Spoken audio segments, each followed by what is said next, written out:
session to the next speaker. Here, the woman did her bachelor's degree in English, economics, and psychology as subjects. Isabella Thohom College, Lucknow. It is the first women's college of Asia. She pursued her master's in English in University of Lucknow. She did her research in Girish Karnad Place, presented 13 research papers in conferences, 1 seminar, and published 5 research papers in academic journals, attended and participated 10 FDPs in MOOCs. Presently working as a faculty at Ramanujan College of and University, Delhi. Also working as a visiting faculty and academic counselor at School of Open Learning, University of Delhi. Editor-in-Chief and editorial board member of many literary journals. She is our next orator, Dr. Iram Fatima. I hand over the session to her. Madam, please. Thank you so much for inviting me and for such a great introduction. Good evening, everyone. Good evening, ma'am. Let me share my screen. I'm trying to share.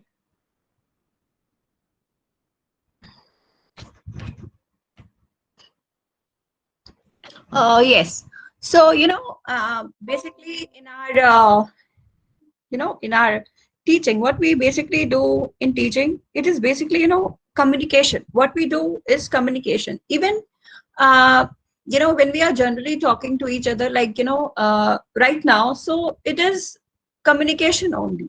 So, I'm not going to dig deeper into the details of communication and its process, but yes, I'm definitely going to deal about various barriers to communication that exist, thus making the process of communication and teaching incomplete and unsuccessful. And because, the only solution to eradicate and remove any kind of problem is that we should identify that problem. For instance, if we know that, we will spread our prized possessions all over our, in our house, so obviously the, robbery will take place. But if we will take precaution, so we will be at safer side. So the same is with communication, that if we know the what are the various barriers that exist during the process of communication, then obviously we will not make any mistake, because we will try to avoid those barriers that should take place in our communication process. In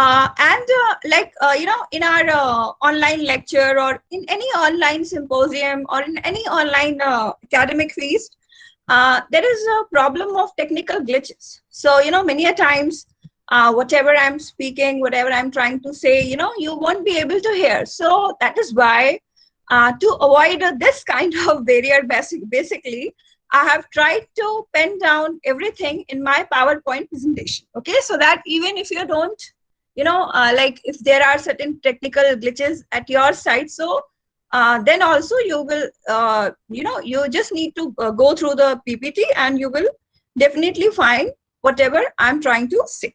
So coming to the barriers to communication. So as we know that communication is a smooth transmission of information, ideas, emotions, and feelings. And more importantly, transmission of meaning from one to another, where the intended message encoded by the sender is grasped by the receiver and she or he responds accordingly. But in many cases, we fail to communicate the desired information, knowledge, or emotion, as various barriers crops up between the sender and the receiver, which prevents successful communication. So barriers basically, they distort the communication, they distort the message, or they hamper the process of communication, thus making the communication ineffective, unsuccessful, and meaningless. Thus the whole communication process becomes futile. For example, when we are communicating orally, it may happen that the communication environment is noisy, and consequently, the receiver of the message is not able to hear us clearly. This noisy environment is nothing but a barrier to communication. Because when the atmosphere, when the environment is not noisy, then obviously whatever we are trying to convey will not be, properly transferred and conveyed to the receiver. And as a consequence, the receiver will not be able to decode what the speaker is saying. So what is basically barrier? So if we define barriers, so barriers to communication is anything that prevents smooth exchange of meaning between two people. It may also happen that two unknown persons accidentally meet and want to communicate, but do not have a common language that can be the medium in which they can communicate. Suppose, if I go to South India, okay, and if I go to South India and if I do not know the native language, okay, and the person whom I am talking to is not aware of English either, so this will be a kind of barrier, and we won't be able to interact with each other. Or sometimes, we write in a very bad handwriting. Even our students, they write in a very bad handwriting. So what is this? This is also one of the barriers to communication, because whatever the student has tried to, pen down, we are unable to understand.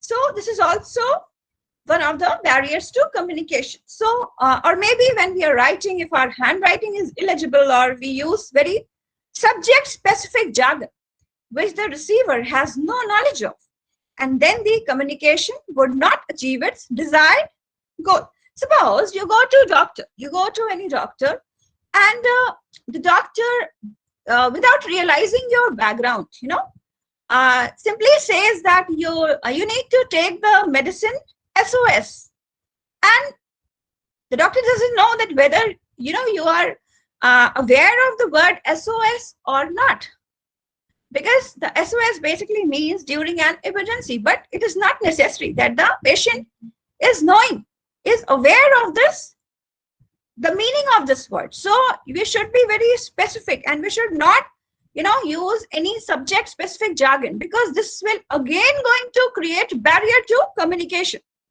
So in these cases, illegible handwriting or the highly specialized jargonized language are barriers to communication. So, there are certain classification of barriers to communication. So noise or barrier can be of two kinds: channel noise or semantic noise. And the difference between the channel noise and the semantic noise can be summarized as: channel noise develops externally, that is, it is something external to the message, whereas semantic noise is internal to the message. So coming to the channel noise, so when there is any unwanted interference or snag in the medium of communication process, it is termed as channel noise. For example, noisy marketplace and illegible handwriting can be termed as channel noise. As in both cases, the factors that create communication failure are not an intrinsic part of the message. In one case, it is the communication environment which is not suitable for communication, and in the other medium of communication, that is writing, is not readable. So here are some causes with examples of channel noise that we need to avoid, because only then we will make the communication process successful and effective. Physical noise in the channel. So undesirable physical noise is a great barrier to communication, and any physical noise which is not related to communication process can cause a barrier. Second one is information overload. A message should only provide that much information as is required to understand it, because too much of information can lead to a situation where the intended message is lost. So we should avoid providing too much information related to any topic because the receiver will not be able to decode it properly. Then multiple transfer stations. At times what we do is that, we involve so many people in any conversation, in any kind of communication, even if we don't need so many people. So this creates, multiple transfer stations, making the whole communication process unsuccessful and ineffective. So, for instance, if a clerical staff of an organization figures out a mistake in some document and wants to communicate it to the director and informs her higher official, who then informs his superior and then his superior to the director, then it may happen that because of the multiple transfer stations, the content, the whole essence of the message gets lost. And it may also happen that the message changes in its tone and meaning because of it being transferred too many times, which hampers the communication. Then this is another cause, that is fear of superior. At times we generally have fear of superiors, and due to which we are hesitant and we are not able to communicate properly. Okay, so this is also one of the barriers to communication, which should be avoided. So it often happens that when one wants to pass on some information to one's superior, but he cannot do it as he feels that the senior or superior would get offended. Often the way superior would react makes us not to communicate what we truly feel or think, which can be a major barrier to smooth functioning of an organization. Then this is another cause, use of inappropriate media. So, we should be very particular in selecting the media required for communication. Okay. So inappropriate selection of media to communicate messages can lead to miscommunication and may not have the desired result. For example, you are the manager of a company which is bidding for a tender. Will it be possible to bid for tender using oral communication? Oral communication is an inappropriate media for a bid for tender. Then there are certain negative presuppositions. This is also one of the barriers to communication that needs to be, eradicated and removed. So one usually has a feeling that a memo is always issued to seek clarification or to warn or to inform, whereas a memo can also be issued to congratulate someone. People have a negative presupposition about memos. So when someone gets news that her or his friend got a memo, so he starts feeling bad without any reason due to this negative presupposition. Another, another cause is communication selectivity. At times we are quite selective, whether we are reading any document or we are listening to anybody, So this also causes barrier in the communication process, thus making the whole communication process futile and unsuccessful. So when we are selective in our listening, it can be a barrier to communication. It can also be a significant barrier when one decides to read only parts of the document. Because, when we are choosy, when we are selective, so we are creating barrier for ourselves. All right. Then this is another cause of for barrier, a poor listening. Because when we are a poor listener, we are not listening to the speaker properly. Then what we are doing? We are obviously creating barrier for ourselves. Okay. So if one is a poor listener, then it can itself be a barrier to communication. Because listening is as important as speaking in any kind of communication. Because, suppose if there is only speaker, there are no listeners. So do you think, will it be a successful communication? No, not at all. Because for any kind of communication to take place, the equal participation of speaker as well as listener is mandatory. Okay. Then after the channel noise, let's come to the semantic noise. Okay. So semantic noise can be defined as noise or barrier that is generated from within a message. Okay. So it is quite internal. As language is connotative, that is, Meaning of the word is not always stated directly and can also be implied. Therefore, the communication process fails many times as the same word is interpreted differently by different people. For example, if someone says that the bark is strong, then the meaning of the sentence will depend on the context in which it is spoken. In one context, it may mean a dog's bark, and in another, the bark of a tree.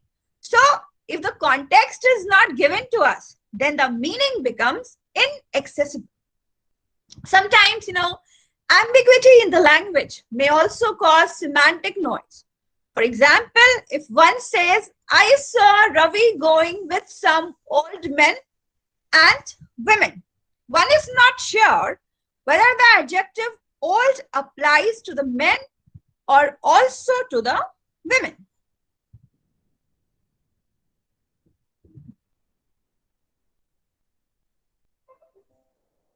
Yeah. So below are some of the causes with examples of semantic noise. So first of the causes, limited vocabulary, limited vocabulary. So limited vocabulary, by limited vocabulary, I don't mean that we should have a Shashi Tharoor, kind vocabulary. No, I don't mean that. But yes, we should have, sufficient amount of vocabulary so that we can use those words appropriately at the proper place. So limited vocabulary can become a significant barrier to communication, as it can create not only a problem in understanding things, but can also lead to a situation where the person is not able to express what she or he intends to express. One also has to keep in mind that having an extensive vocabulary does not always ensure that one would be a good communicator. For effective communication, one should know which words to use in which circumstances. Moreover, words have both their literal meaning, that is denotative meaning, as well as symbolic or connotative meaning. Then the next cause is incompatibility between verbal and non-verbal communications. We should always keep in mind that, whatever we are speaking, whatever we are saying, so there should be a match. There should be a balance between verbal and non-verbal communication, verbal and non-verbal language. For example, if we go to an interview and we are, our hairs are not in proper place, and, shoelaces are not tied properly, and the button of the shirt is not, in a proper position, and there the interviewer asks us, okay, so tell me your strength. What is your strength? And we very proudly say that I'm a very organized person. So, but what is the appearance says? That I'm an highly unorganized person. So, we should always try that there should be a compatibility between verbal and non-verbal language. Okay? Because, we communicate not only with our words, but also with our non-verbal cues. That is dress, eye contact, physical touch, facial expressions, gestures, postures, etc. Often we use non-verbal cues or body language consciously, but many a times the non-verbal cues are unconscious, and it is essential that our gestures and postures are compatible with our words. Wherever it is not so, we are misinterpreted or misunderstood. Then another cause is before us, very perception due to different backgrounds. So it is very much certain that we are, individual human beings, and obviously we'll have different perceptions regarding different backgrounds. So, each one of us perceives the same incident or entity in a different way, which can lead to communication failure. For example, the librarian of your college, he called a library committee meeting to discuss the issue of books being stolen from the library. And the chairperson of the committee came to the meeting and pointed out that stealing of books suggests that the students are interested in gaining knowledge, and recommended that all books to be replaced and at the most security measures can be tightened. Many others in the meeting felt that this was not the solution, yet they did not say anything as they did not dare to oppose the chair. So this is an example of varied perceptions because of the ways in which we try to look at the world in a different way.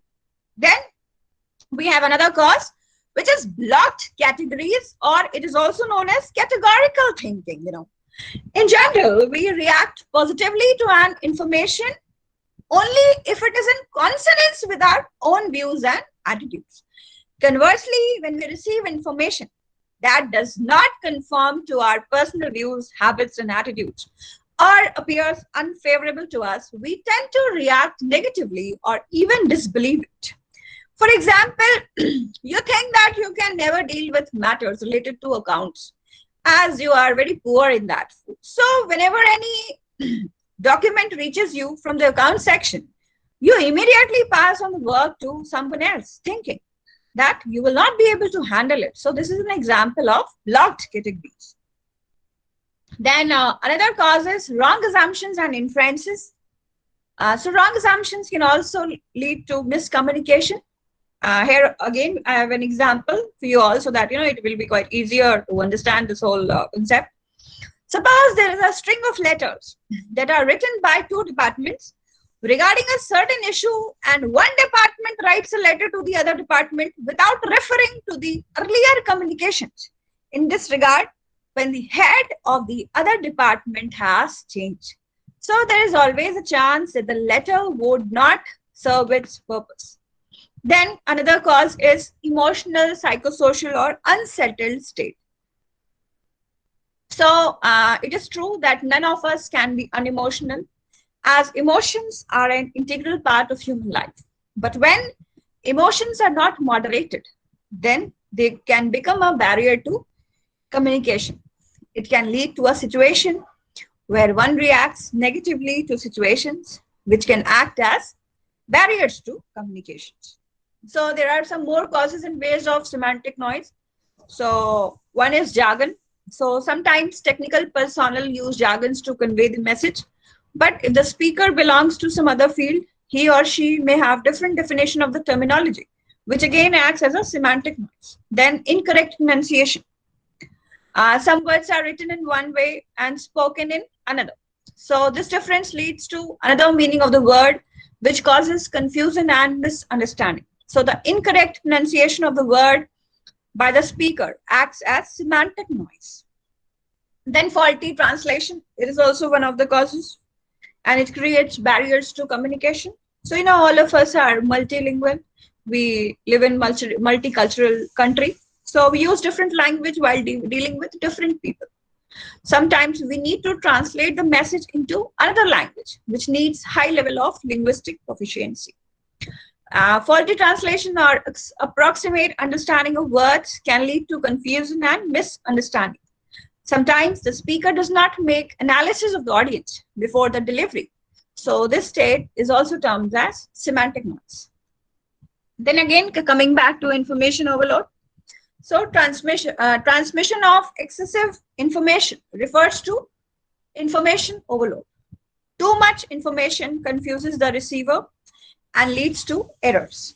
The receiver fails to understand, analyze, and act upon the information that is beyond his or her mental capacity. It results in delay in action or leads to inaction. This is flaw on speaker's part and acts as semantic noise. Then the next cause is inappropriate language. So language is a medium of expression, and but sometimes it acts as a barrier.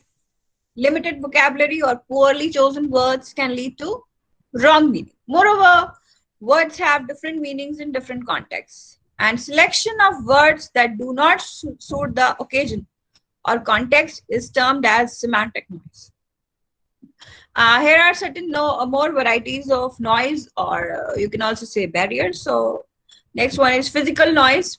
So the noise that is external to both the speaker and the listener and disrupts or interferes with physical transmission of the sound signals made by the speaker is termed as physical noise. And it can occur at any point in the process of communication. For example, faulty telephone line creates problem in listening the message and can create confusion. Adverse weather conditions can also create problem in listening the message. Similarly, technical problem in public address system can distort the sound signal and affect the communication, making the whole communication process ineffective and unsuccessful. Then another variety of noise or barrier is physiological noise. Physiological noise is created by the barrier within the speaker or the listener. It includes the barriers related to speaker's problem with articulation, mumbling, speed of speaking, whether it is too fast or too slow, or speaking without pause. And it can also occur due to the hearing problem of the listener. Then another variety of noise is psychological noise. So psychological state of the speaker or listener can affect the meaning of the message. Any kind of psychological or emotional disturbance can hinder the flow of communication. The noise that interferes with mental state of either the speaker or the listener is known as psychological noise. And psychological noise can occur in the following ways: emotions, premature evaluation, inattention, lack of interest, and poor retention. So emotions, coming to emotions. So emotional state of the speaker or the listener can create psychological noise. Feelings of sadness, fear, anger, anxiety, or jubilation can influence the reception and receptivity to the ideas of the other. If receiver is in a fit of anger or in a very bad mood, so he will not be able to derive exact meaning of the communicated message. Extreme emotions or depression can also affect the effectiveness of communication. The next way in which the psychological noise can occur is premature evaluation.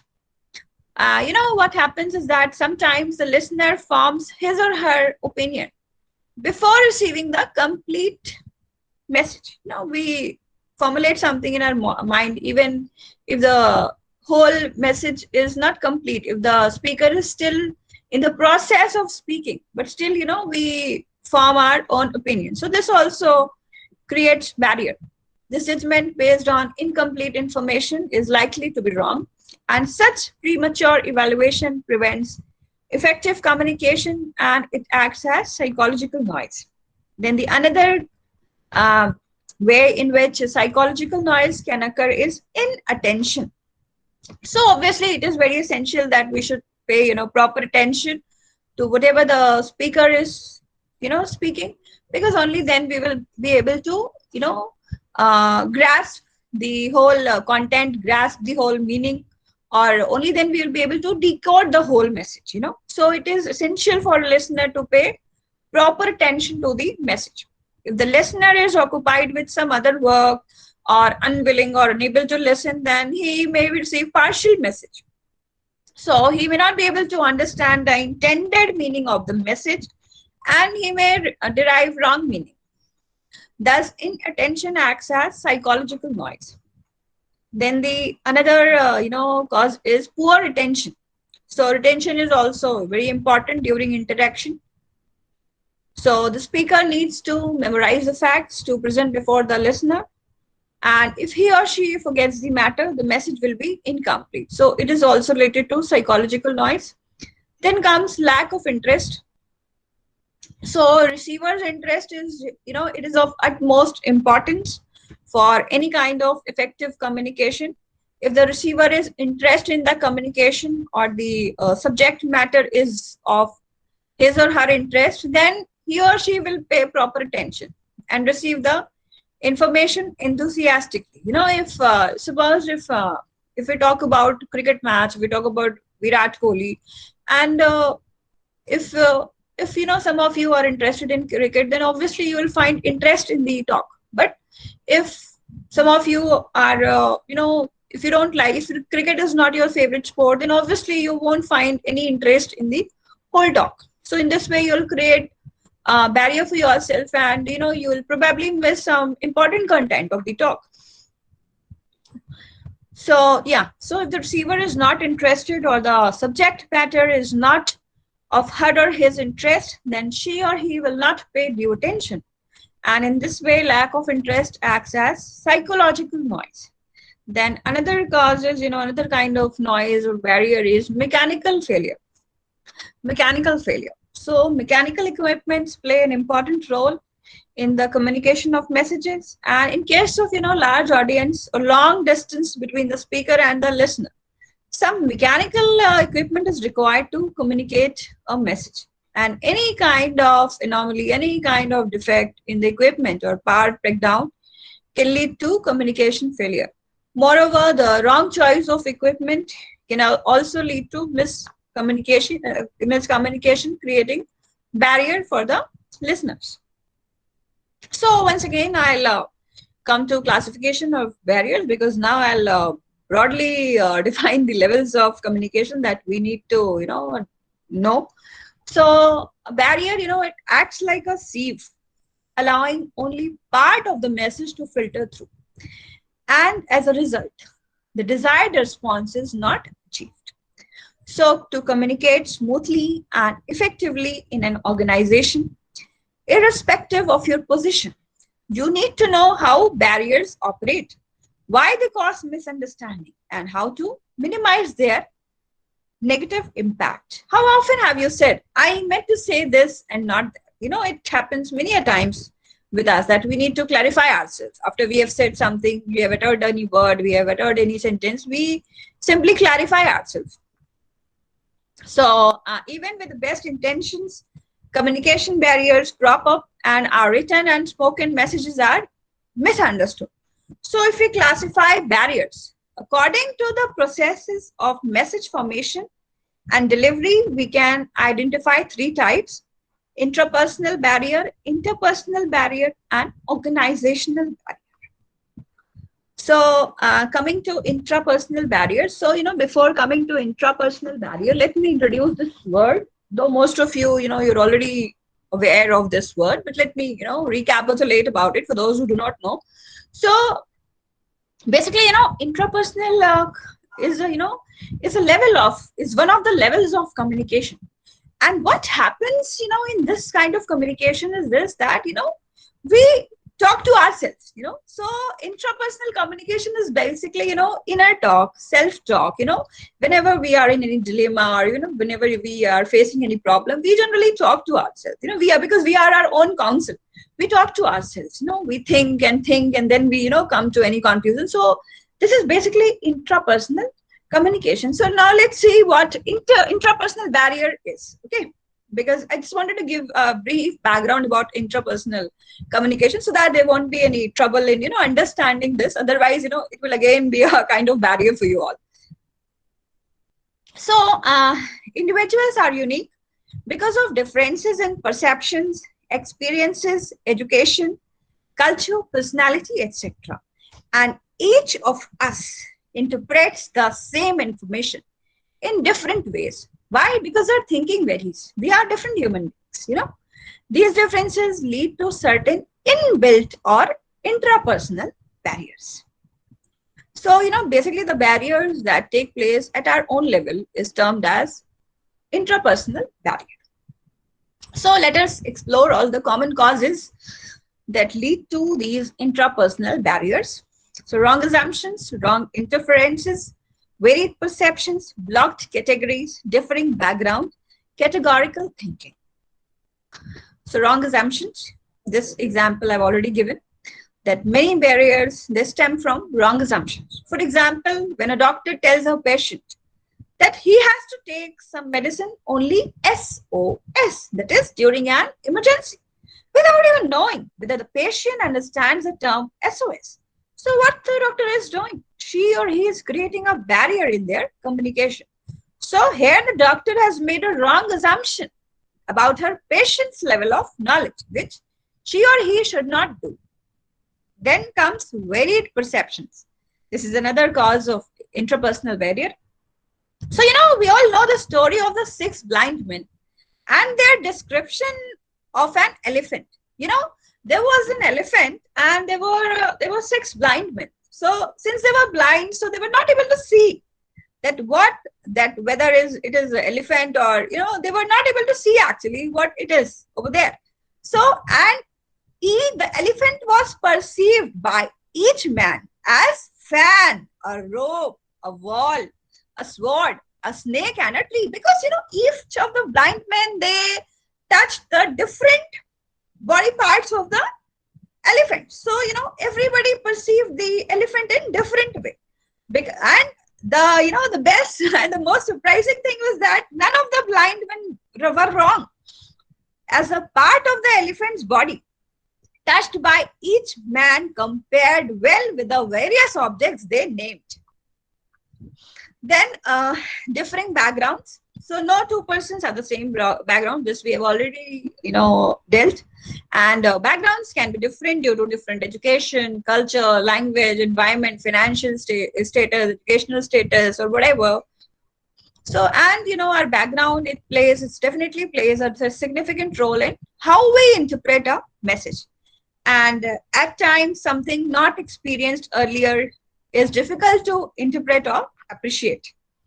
Then here again, I have an example. So it will be quite easier for us to, to actually retain this, this term in our mind, because this will somehow, with the help of this example, this whole concept will somehow, go into our subconscious mind. So, you just think of a class where the professor talks about his rock climbing adventure. So students who have experienced rock climbing may be able to appreciate the professor's talk, while others who have never been into adventure sports may not find it interesting at all. So different backgrounds, obviously it creates a barrier. Then wrong inferences. This also, I want to, explain through an example, because wrong inferences, I've already, given a brief introduction about this. So suppose you have returned from a business trip, and what you find is that two of your colleagues are absent and they do not turn up for several days. Since there is a recession on, you draw an inference that they have been laid off, they have been fired, okay? But the fact is that they have been promoted and sent to another department. So this is an example of fact inference confusion and obviously wrong inference that you have drawn. Then blocked categories, this also we have done, but once again I would like to do it. So in general, we react positively to information only if it is in consonance with our own views and attitudes. Conversely, when we receive information that does not conform to our personal views, habits, and attitudes, or appears unfavorable to us, we tend to react negatively or even disbelieve it. Rejection, distortion, and avoidance are the three common undesirable and negative reactions to unfavorable information. For example, one of your fellow students may think that only students of science are good in reasoning. And another might be of the opinion that young executives are more efficient than older ones. So this is what? This is blocked categories, categorical thinking, okay? So such people fall into blocked categories because they may not be able to accept any deviation from their points of view. Then categorical thinking. So these are people who feel that they know it all. Okay, they know it all. And these kind of people are called pan-sophists, because if you feel that you know it all, then obviously you won't be able to, take up anything. You won't be able to grasp any information that is being provided to you, because what you think is that you know it all. So there's no need for any further information provided by anybody else. So this type of thinking exists in people who feel that they know everything about a particular subject, and therefore they refuse to accept any information on that topic. For example, in a general body meeting of your organization, you are to be briefed about the annual budget. In a general body meeting of your organization, you are to be briefed about the annual budget. However, you do not pay attention because you feel that you have already been briefed about it by your secretary by the previous day. Later, you propose that new vehicles have to be bought. Imagine your embarrassment when you realize that a topic was discussed and a discussion has already been taken in the general body meeting. So, this was also a kind of barrier that needs to be avoided. And since now we are able to identify different kinds of barriers, so obviously we'll, keep in mind when we are communicating, and we'll avoid creating these kinds of barriers for ourselves. So the next level of barrier is interpersonal barriers. So we have, come to the end of intrapersonal, and now we are starting interpersonal barriers.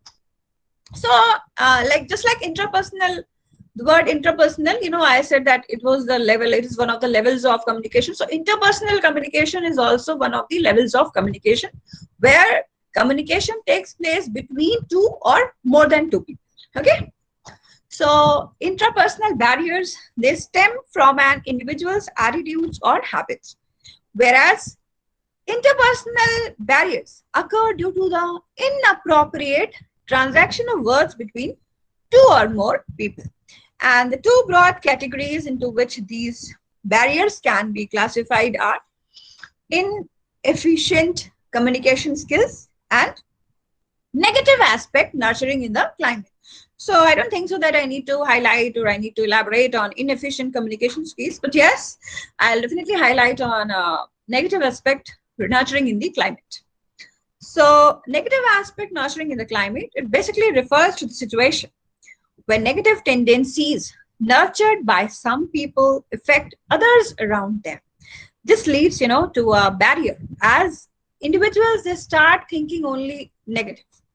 And interpersonal barriers creep in as a result of the limitations in the communication skills of the encoder or the decoder, or of both. In addition, they may also occur because of some disturbance in the channel or medium of communication. If two people are involved in communication, the traits that distinguish them as individuals can be the root cause of a communication problem.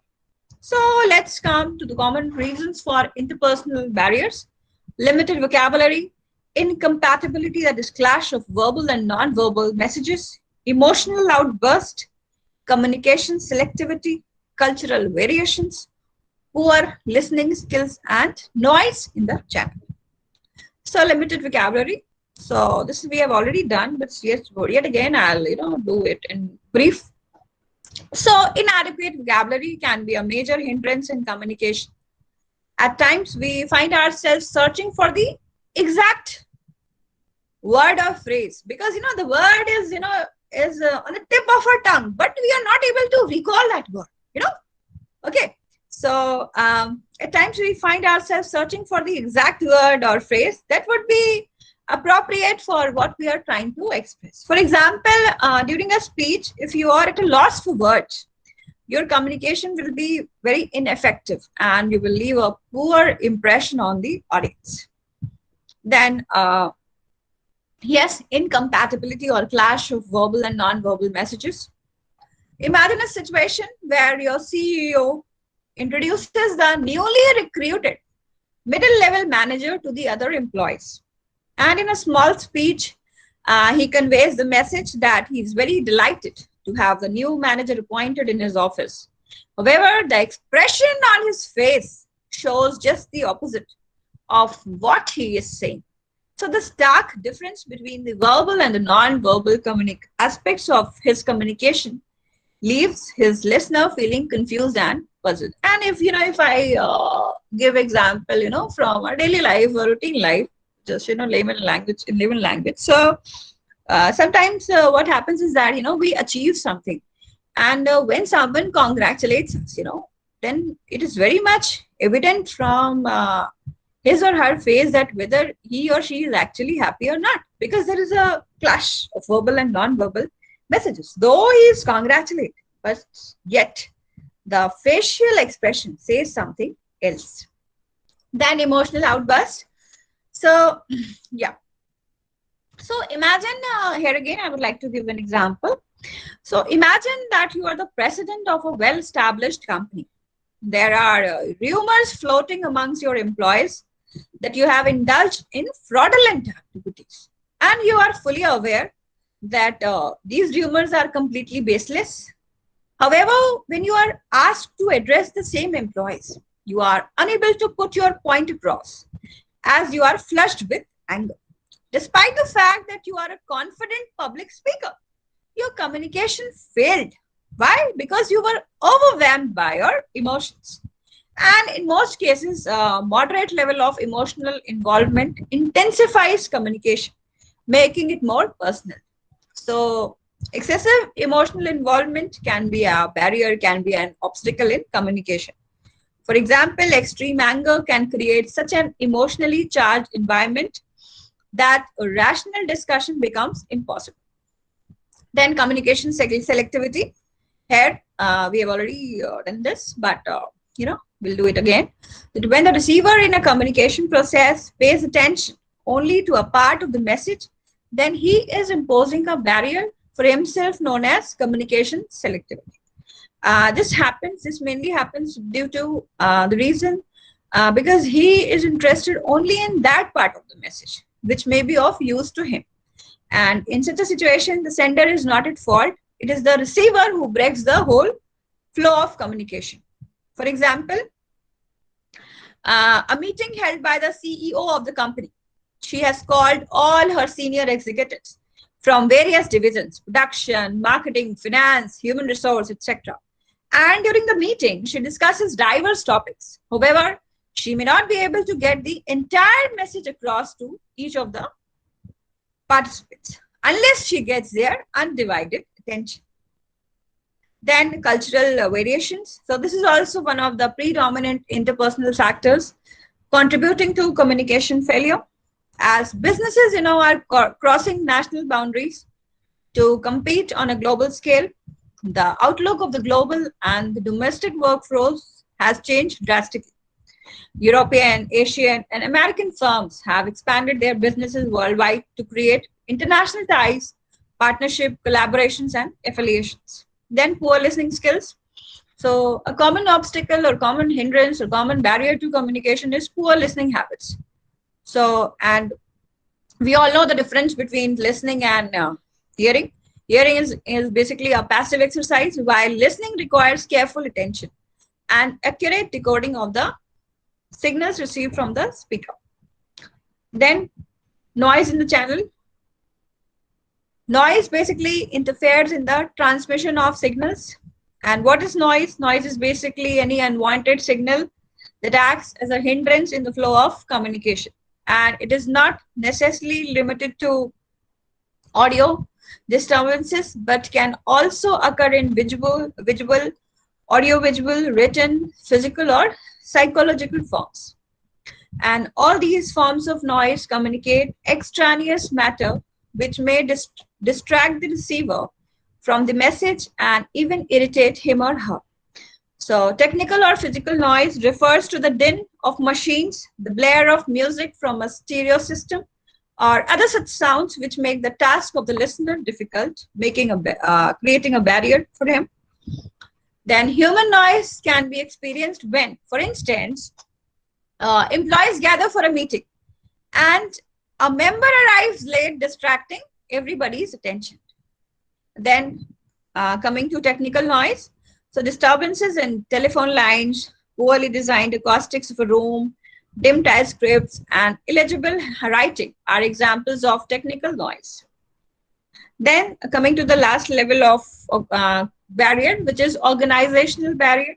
So certain barriers also take place at, in various companies, in various organizations, because here the whole protocol is different. The whole, code of conduct is different.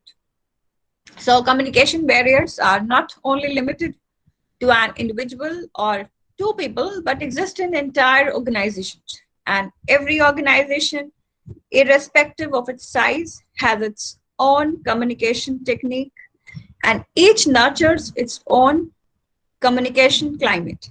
And in large organizations where the flow of information is downward, feedback is not guaranteed.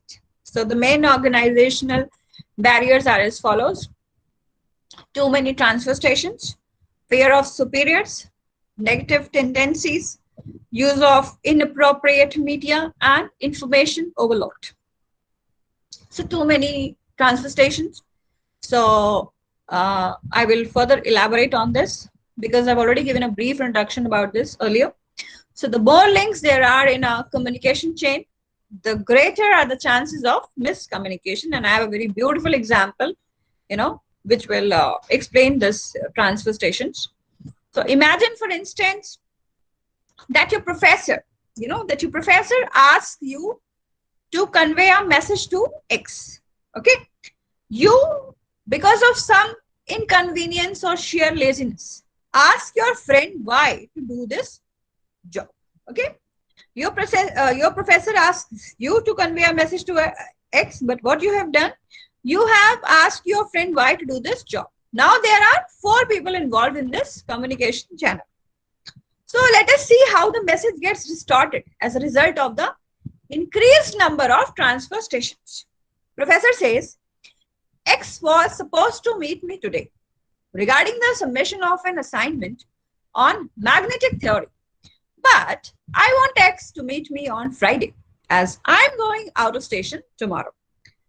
And then what you have done, because out of sheer laziness, you have asked your friend Y to do this task. So you, to your friend Y, let's see, you say to your friend Y, hey Y, ask X to meet the professor tomorrow regarding the assignment as the professor is going out of station today. See how the whole message got distorted.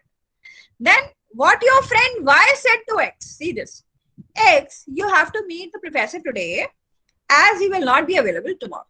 See, the whole, things have turned upside down and the whole message got distorted. So this was an example of how messages get distorted in huge organizations with several layers of communication channels. And the message gets distorted at each level, not only because of poor listening or lack of concentration, but also because of several other reasons. Then another reason and the cause of organizational barrier is fear of superiors. So in rigidly structured organizations, fear or awe of superiors prevents subordinates from speaking frankly. You are hesitant. You're not able to speak frankly. An employee may not be pleased with the way his or her boss extracts work from him, but he is unable to put his point across because of fear of losing the goodwill of the boss. Then comes negative tendencies. Many organizations create work groups. While some groups are formed according to the requirements of the task at hand, such as accomplishing a particular project, whereas many other small groups are also formed for recreational, social, or community purposes. And these groups may be formed, may be formal or informal, and they generally consist of people who share similar values, attitudes, opinions, beliefs, and behaviors. Nevertheless, on some occasions, a communication barrier can exist due to a conflict of ideas between the members and non-members of a group.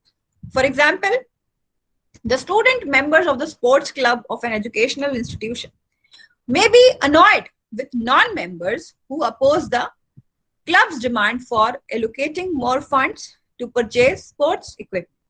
And this type of opposition gives rise to insider-outsider equation, which in turn pave the way for negative tendencies in the organization. Once these negative tendencies develop, they create barrier, they create noise in interpersonal communication. Then comes the next cause, which is use of inappropriate media.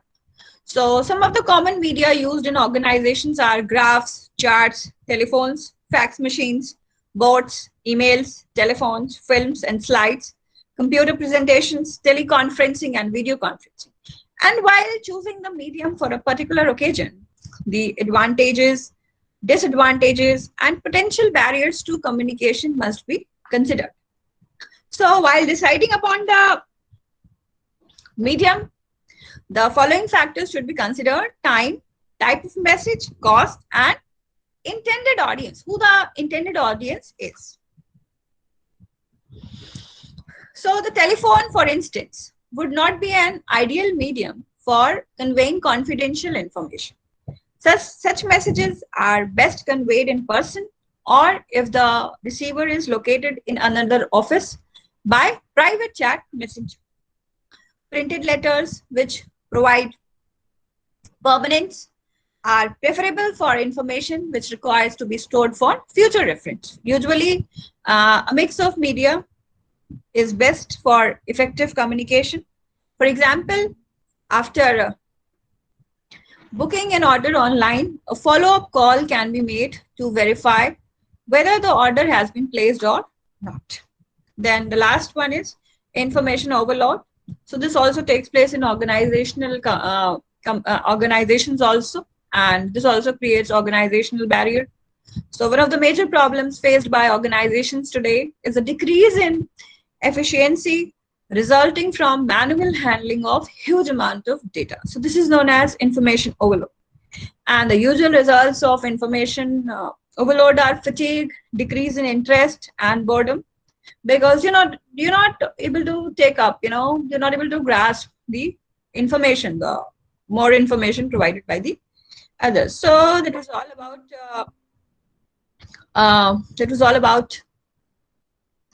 about barriers to communication. And once we have already identified the various barriers, so obviously we'll keep every point in our mind while doing any kind of communication, because then only then it will make our whole communication process successful and effective. That's all. Thank you. Thank you, ma'am. About communication, the message is clear and elaborate. Madam is a proficient speaker. Great to be, madam. Thank you, dear madam. So next session, it's a questioning session. It's open.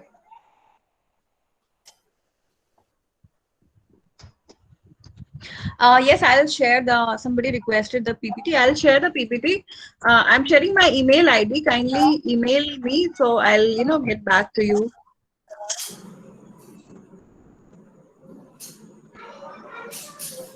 Yes, any queries?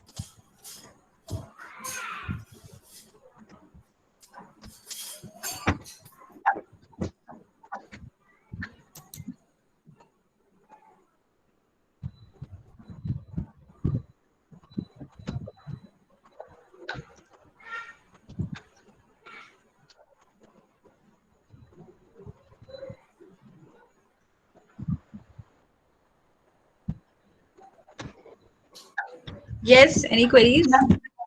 Ma'am, I'm Dr. Chitra. I'm Dr. Chitra, ma'am, speaking. Okay. Yes. The communication is very important for a teacher, I know. Yeah. But all the technical terms that you have used, we are not aware of all these technical terms. But Okay. each one will follow their own style.